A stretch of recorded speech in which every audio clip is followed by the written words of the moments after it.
दोस्तों, जब कभी भी आप में से किसी के भी सामने तुर्की और सऊदी अरबिया देश का नाम लिया जाता है तो सबसे पहले आप लोगों के दिमाग में क्या आता है?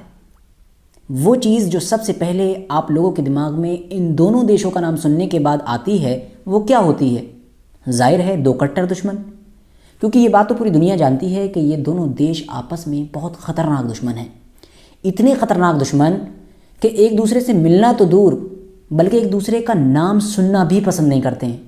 चाहे कोई भी इशू देख लीजिए आप, कभी भी पॉलिटिकल कोई इशू होता है, चाहे पैलेस्टीन का मैटर हो, कोई भी मैटर हो इस तरह का, अगर टर्की इस साइड में खड़ा है तो सऊदी अरबिया इस साइड में खड़ा हुआ मिलेगा।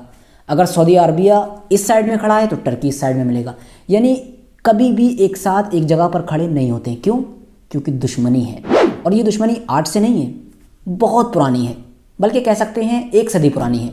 यानी जब से सल्तनत उस्मानिया ख़त्म हुई है तब से शायद ही सऊदी अरबिया और टर्की के रिश्ते आपस में अच्छे रहे होंगे, वरना तो हम लोग तो जब से देख रहे हैं फ़िलहाल ख़राब ही देख रहे हैं। दोस्तों, अब जो एक ब्रेकिंग न्यूज़ आ रही है वो ज़रूर हैरान कर देने वाली है, बल्कि मैं कह सकता हूँ कि ये एक ऐसी न्यूज़ है कि जो इंटरनेशनल पॉलिटिक्स में एक बड़ा चेंज लेकर आएगी। क्योंकि दोस्तों, जो टर्की के राष्ट्रपति हैं रजब तैयब अर्दोगान, उन्होंने ऐलान किया है कि वो अगले महीने यानी फरवरी में सऊदी अरबिया जा रहे हैं। सिर्फ इतना ही नहीं कहा, बल्कि उन्होंने कहा कि जो सऊदी अरबिया के जो बड़े बड़े अधिकारी हैं वो मेरा इंतज़ार कर रहे हैं, वो चाहते हैं कि मैं जल्द से जल्द सऊदी अरबिया आऊँ, तो इसीलिए मैं चाहता हूँ कि मैं जल्द से जल्द सऊदी अरबिया जाऊँ। इसके अलावा उन्होंने कहा कि मैं सऊदी अरबिया के साथ जो मेरा बिजनेस है उसको और ज़्यादा बढ़ाना चाहता हूँ। सिर्फ सऊदी अरबिया ही नहीं, बल्कि रजब तैयब अर्दोगान UAE, जिसे हम दुबई, अबू धाबी इस तरह के नामों से जानते हैं, वहाँ का भी दौरा करेंगे तुर्की के राष्ट्रपति।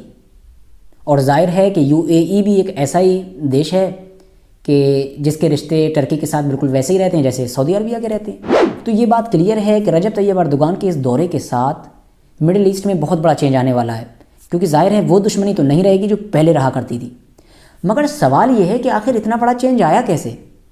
वो दो देश जो कभी एक दूसरे को देखना पसंद नहीं करते थे, एक दूसरे का नाम सुनना पसंद नहीं किया करते थे, अब वो हाथ मिलाने की बात कर रहे हैं, दोस्ती करने की बात कर रहे हैं, आपस में बिजनेस बढ़ाने की बात कर रहे हैं। तो दोस्तों, इस बारे में जब दुनिया के बड़े बड़े एक्सपर्ट्स, ऐसे एक्सपर्ट्स के जो इंटरनेशनल पॉलिटिक्स में अच्छी समझ रखते हैं, उनसे जब इस बारे में सवाल किया गया तो उनमें से ज़्यादातर लोगों का ये मानना है कि ये सब कुछ जो बदलाव हो रहा है ये अमेरिका की वजह से हो रहा है। क्योंकि पिछले कुछ महीने से ये देखा जा रहा है कि जो मिडिल ईस्ट के देश हैं, जितने भी मुस्लिम देश हैं, उनका अमेरिका के ऊपर से भरोसा उठ रहा है। और ख़ास तौर से जो अफ़गानिस्तान में अमेरिका ने किया है उसकी वजह से तो अमेरिका की छवि बहुत ज़्यादा ख़राब हुई है। क्योंकि इन लोगों को ये यकीन हो गया है, यानी मुस्लिम देशों को, कि अमेरिका सिर्फ़ और सिर्फ अपने फ़ायदे की सोचता है। अमेरिका किसी भी काम को कंप्लीट नहीं करता है, बल्कि वो उस वक्त तक उस काम में इन्वॉल्व रहता है जब तक उसका फ़ायदा रहता है। यही वजह है कि पिछले कुछ महीनों से जितने भी मुस्लिम देश हैं वो धीरे धीरे कट रहे हैं अमेरिका से। मतलब वो करीबीपन नहीं रखना चाहते हैं जो पहले से रहा करता था। क्योंकि दोस्तों, अगर आप पिछले रिकॉर्ड को देखेंगे तो आपको ये मालूम चलेगा कि जितने भी मुस्लिम देश रहे हैं मिडिल ईस्ट के, उनका हमेशा से ये दस्तूर रहा है कि वो या तो अमेरिका के ग्रुप में हुआ करते थे या अमेरिका के ख़िलाफ़ हुआ करते थे, यानी रशिया वगैरह या उसके ख़िलाफ़ जो भी दूसरा ग्रुप हुआ करता था उसमें रहा करते थे। मगर अब जो है मामला बदल रहा है। ख़ास तौर से टर्की के बारे में एक्सपर्ट्स का मानना है कि टर्की चाहता है कि वो किसी के ग्रुप में ना जाए, ना इधर रहे ना उधर, बल्कि वो खुद अपना रूल बनाए, यानी उसकी मर्ज़ी, वो चाहे इधर जाए चाहे उधर जाए।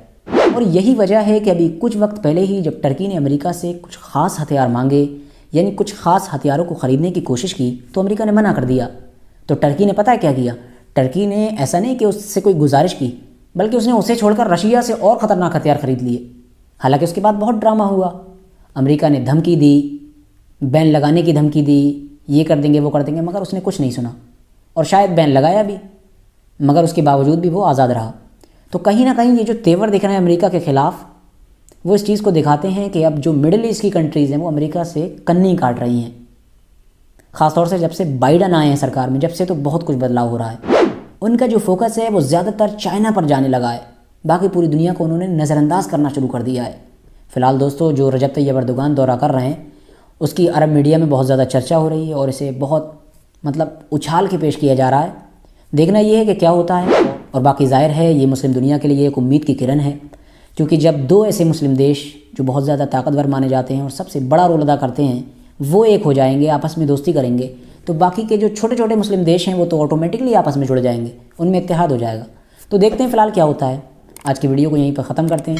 वीडियो पसंद आई हो तो लाइक करना, चैनल को सब्सक्राइब करना और हाँ, बेल आइकन को ज़रूर दबाना।